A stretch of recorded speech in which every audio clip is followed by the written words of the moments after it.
Hello and welcome to ADMate.tv. I'm CHETAN SHARMA. We learn to live and live to learn in what has turned out to be an unprecedented situation, an unprecedented pandemic, with history being written across the geography of Mother Earth. And a minor virus has created a major catastrophe, making each and every one of us rewind, rethink, reset, reformat, reboot before we rebuild a new future, a new normal. In the world of higher education particularly, if there's one trait that's required to overcome the new challenges, find solutions, and most importantly, create opportunities, it's got to be the trait of wisdom.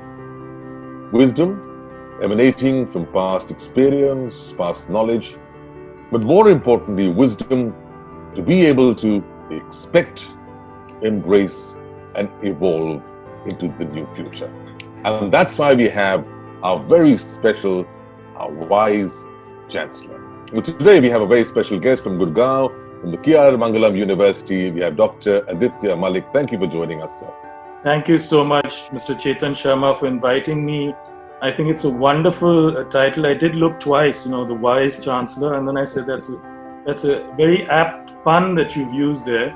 But clearly something that we all require in many situations, wisdom, and also that to inquire into what exactly is wisdom and what do we mean by wisdom. And I think some of the things that you mentioned about, I think that really resonate with what my situation about creating a new future. And how does one go about creating a new future? One way of doing that is, of course, based on past experience. But another way is to, and I think the pandemic has given us this opportunity, although it's a great, it's a rupture and it's disruptive and it's causing a lot of people suffering and pain. But perhaps in some ways it's giving us a clean slate of a kind. It's not a complete clean slate, but it could be a clean slate. From where to create something, from where to imagine a new kind of a future. For many aspects of society, for many aspects of individual life and experience as well. And certainly for higher education. Interesting that you mentioned about what's not been working. One thing that clearly wasn't working was the ancient education system, for instance. It's taken a while coming to change it, although there were semblances of it over the last 34 years, but the formal part has just been announced. Do you see the changes to be sufficient to meet with the situation, whatever you anticipate would be the new normal post the COVID environment? Having seen various reports on the new educational policy and also having read that, read the policy itself, it's remarkable. It's very forward-looking. I'm very excited about it. In a sense, it represents the kind of education or learning, that I've dreamt of always. Many aspects of it, that even when I was an undergraduate, the kinds of things I would have liked to have done, had choices, gone into disciplines that I was interested in, not worried so much about examinations, being able to choose and, really expand my horizon. And many of the qualities that are mentioned here, inquiry, that's very essential for education and learning, and intellectual curiosity, critical thinking. All these things are so essential, and they've been really missing, as you've said, in the way education is being conducted, by and large, I would say, in the majority of cases in India so far. My sense is it's too much rigidity, fixity, not giving students the kind of freedom that you require to unfold your potential. And I really think that in India there's no dearth of brilliance, of intelligence, of talent, of perseverance, but the opportunity has not been provided in educational institutions the way they're structured. When you talk about, critical thinking, and you talk about infusing curiosity, and you talk about, policy making, I don't think this country has ever been short of good thoughts or a good policy. I think we've always fallen short of action or of implementation. So what are the challenges do you see from your past experience in the implementation procedure? That's a very good question. It's a very central question, and we can't avoid asking this question, really. When you're presented with something that is truly visionary, that oftentimes, a vision is met with skepticism and cynicism or resignation. So people are already resigned. You see, they've heard things over and over again. People have said this and said that. And then when things don't get implemented, and it's not just that someone is at fault, but collectively, we're not perhaps taking actions or not stepping into a new realm. Then there is this kind of, again, automatic way of reacting to something that is new. And I think that is what needs to be addressed. The kind of society we live in, it's a democratic republic. We can't enforce things like maybe you can in China. You have an ideology or you have an idea and you just push it through, in a sense, because there are certain structures there. So how does one deal with this? Things will be debated, people will be cynical or skeptical or not wanting to adopt. It's maybe part of the entire process. And I don't have an answer to how that can be handled, given, we have so much diversity, not just regional, but diversity of thought also in India. The problem when it comes to implementation of policies, if one knows in a futuristic world that this is what is required, right? One would have at least prepared the infrastructure for it. Now, today, you may want to enforce it, right? And people may resign to their fate, but you've given them an opportunity to contest it because of lack of infrastructure. And what you do is you create a position of a potential digital divide, which is the last thing a democracy actually wants.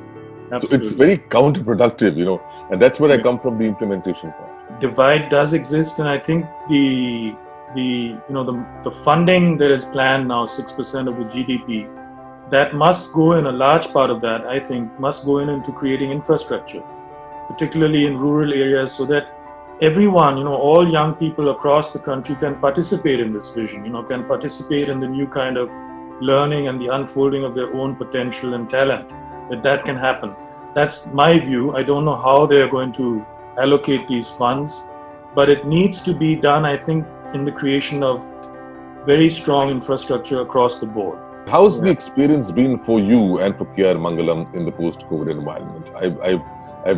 I've studied you to be a man of not just of foresight, but of farsight. So I'm sure you put a lot of practices into place to be able to mitigate the challenges of COVID. Talk us through that. Well, if I want to go back to March, when things were not absolutely clear about how things, what was going to develop, was it going to affect India that much, were we prepared much better in other countries and so on. So there was a lot of uncertainty at that point of time.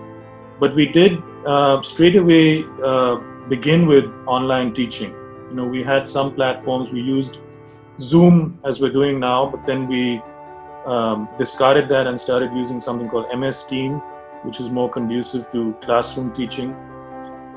So that we kept our classes going online on schedule, as well as later on we had examinations. Those were also done on schedule. We changed the format of the examinations, and we also have a different evaluation system at KR Mangalam University. It's not that examination heavy. So various things for faculty, faculty development programs, then for students, for them workshops. And one thing that we did quite early on in March was set up a student-driven project on COVID-19. And that was very successful, and about 1,000 students registered for that project. And what was interesting about that is that students from different disciplines work together, who don't normally work together. Pharmacy and architecture and management students working on some issue or problem related to COVID. So right now, again, we're thinking of what to do in August, with the existing batch and with new students coming in, how do we keep them engaged and so on. We've also looked at how we can increase our online offerings. So we've been in discussion, for example, with Milton Keynes Open University in UK, that has a staggering amount of students, 120,000 students, and they're all online and it's global. And so one of the things that we've been talking about is how this technology actually gives you access to many more people. And that's the idea, to provide much more and more students with education. So if we can have students from Jharkhand, Bihar, Assam who can't make it to Delhi or find it too expensive, that we can provide degrees from a good university, maybe have the fees come down a little bit. This is all still in discussion with management. It's quite an interesting, world, and particularly in India, where you have a situation of deprivation and glut and limitation for a long period, and suddenly you have a problem of plenty. So, there are problems on both sides. Now you've got to be a little more nuanced. You've got to look at specialization and teachers training, for instance. Particularly online training is going to be a challenge going forward. Have you managed to overcome that? How successful have you been in that? We're still, it's a sort of work in progress, I have to admit. And there are technical issues that faculty faces, working from home. But there are all kinds of technical glitches, bandwidth, reception, all these, there's commonplace kinds of things that are happening with everybody. But it's true, we need to do some sort of specific training for this sort of education. One of the things that the Vice Chairman of the UGC, Professor Bhushan Patwardhan said was, which I found interesting, that we're not conceptually clear about what online education is. So everyone thinks it's just, if I get a video going, that's online education. But clearly it's something more, and I think we're still at the beginning of that. After the new education policy came to the fore, what are the things that Dr. Aditya Malik will be the first steps he'll be taking for his university? Things that may have been, been limited before, or they were not enforced before, but now as an opportunity will be enforced. What are going to be those first few things? One of the things that we will be looking at is the 4-year undergraduate, postgraduate degree. That was something that was introduced at Delhi University to see which courses or which degrees can actually run into this 4-year program. And so that students are doing a kind of postgraduate degree in the 4th year already, or research-based. The other thing that we've introduced, but can be introduced in a much stronger way, is multidisciplinarity, transdisciplinarity. That's something that people have been talking about for years. Also doesn't get implemented for some whatever reason all the time. So the kind of things that we are already doing, also project-based learning, hands-on, industry interface, this will be enhanced and endorsed through this document. The other thing is open distance learning. I think that is something that we want to look for. Also perhaps linking, when we talk about hands-on learning together with what is, intellectual or theoretical. We've also introduced an idea which resonates with the new educational policy, which was about designing your own degree, that students can choose from different disciplines or fields or subjects and actually put together something that they find worthwhile. Firstly, I just love that line, design your own degree. It's so, it's so empowering actually.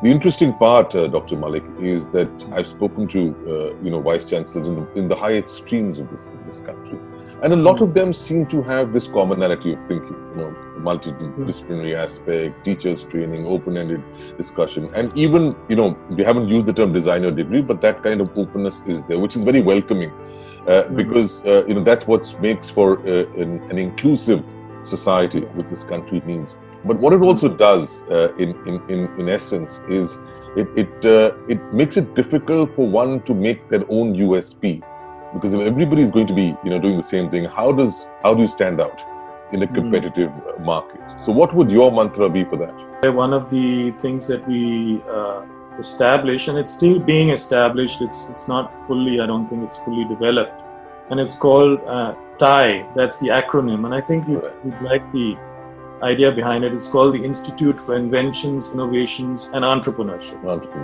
Which I think, I've heard one of your talks on entrepreneurship, which I like very much. The 5 T's, I think you were talking about.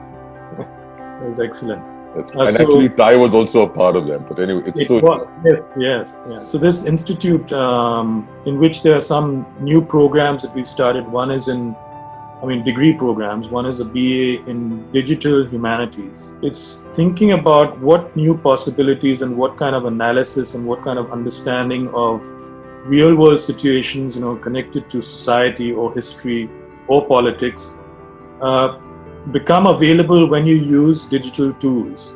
A robotics lab together with eYantra, which is comes out of IIT Mumbai that we've established. Something called a smart ashram, I'm sure no one else has done. It's a new idea, and students actually designed this. We had engineering students and architecture students to think about how you can use different kinds of materials, and what does that mean to have a smart ashram. I know you've been a brilliant educationist. Talk us through your career. Inspire us. My career has taken, I have to say, it's taken many different pathways. Quite frankly, after school, I was, let me say I was saturated. I don't want to use any other words with going to school and classes and teaching and exams. Right. And in fact, it was my parents, and then they had to get their friends to come and tell me, look, you better go to university, otherwise nothing's going to happen later on, And then it was hard for me to find out what exactly I wanted to do, and I sort of wound up doing philosophy. It was very challenging doing philosophy. I know I joined university when I was 16 years old. A lot of anxiety around examinations because there's a one shot, like someone I heard talking like Russian roulette. Once in a year, you make it or you don't. Not very conducive to learning. That's actually come in handy now in the kind of research that I'm doing and things that I'm writing, which I find quite amazing. Although it was a struggle at that point of time. After my undergraduate, I sort of attempted to do a master's in philosophy, didn't work out, and then I went and did ancient Indian history, culture and archaeology. And then I got a fellowship to go and study in Germany. And I had the opportunity to study and do my PhD at the University of Heidelberg. At an institute called the South Asia Institute, which is one of the top, 3 or 4 institutes of its kind in the world. And I had a, excellent teacher and a supervisor. And what I discovered was that when I went overseas, there was much more interest in Indian culture and Indian history and Indian, texts and scriptures and all these aspects, what we call Indology, than there was in India. And then, in fact, I went and learned Sanskrit in Germany, taught at Heidelberg, and then I went to New Zealand and taught there for many years. And again, I was teaching, Indian culture and history and so Indian religions in New Zealand, to be with young people and to engage and to have a dialogue and to begin to, and in this dialogue, my experience has been, it's been of tremendous value to myself. And that I found that in my teaching, it doesn't work if I, regurgitate things. If I just come and do things by rote, it doesn't work. It's not about information.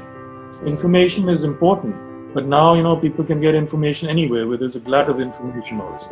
And I think there is a kind of knowledge that starts to emerge when you talk and speak to a person. Something is there already that comes to the surface. So that's been my experience, one of great, satisfaction and wanting to contribute. And that's why I came back to India then. And I was at Nalanda University before coming to Mangalam. Thank you for being a great ambassador for this country across all the universities that you worked in. And I'm sure you were that. And thank you, more importantly, for highlighting the ability and the need to learn, teach, and then learn again, and teach and then learn while you're teaching and teach while you're learning. I think that makes it an ongoing process and a symbiotic process. So amidst all that, that's what makes success stories like you. So, in your learnings, we'd like you to advise 4 sections of India's education ecosphere, given the new education policy. A, the student, B, the parent, 3, the teacher, and 4th, your fellow Vice Chancellor. Let me first say that as a student, as a young person, that you have tremendous potential. One is not always aware of that potential, and that you have the capacity to create an extraordinary future for yourself. Each student, each human being, in fact, is extraordinary. And sometimes there are some conditions or some barriers to experiencing that extraordinariness, wherever you want to express it. Trust and have faith that you'll be doing the right thing in your life, even though it may not look like that right now at some points of time. And also trust that we will be setting up the conditions. Einstein said something very interesting, and he said that I don't teach, I only create the conditions in which learning happens. Trust that the universities and your teachers, and this is something again for teachers, and I'll come back to parents. The job of teachers is to create these conditions inside of which learning happens. And that's an ongoing experiment. That's an ongoing inquiry. That's a very rigorous, very serious inquiry into what are the conditions that actually create learning. And that is the job of teachers, to be creating that and to be inspiring students and inspiring themselves. And to parents, I would say be trusting that and knowing, that your children are going to do great things. And I know as parents, I'm a parent myself, there's a certain amount of anxiety about what's going to happen, what are they going to do, how is it going to turn out, and so on and so forth. Not tell necessarily your children what to do, but to listen to what they want is something that I find that is important, so they can actually then unfold what's inside of them. To my colleagues, I think we have an amazing and extraordinary opportunity in these kinds of positions to make a difference, to so many students, to faculty, to staff. It's for us to have this daily practice of what is going to be making a difference for everyone.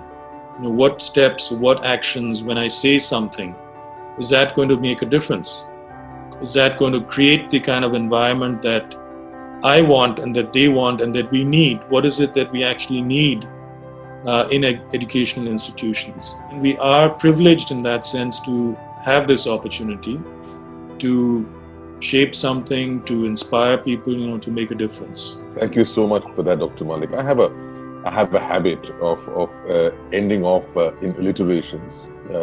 You of course experienced that when you mention one of my past talks on entrepreneurship of the word teeth. In your case, it has to be the word R. The first R which comes to mind when I think of Dr. Malik would be research. Very deep, well-founded research. The next R that comes to mind is relevance. I've noticed all throughout our conversations how your pursuit for relevance, not just for yourself, but for your faculty and your students, has been commendable.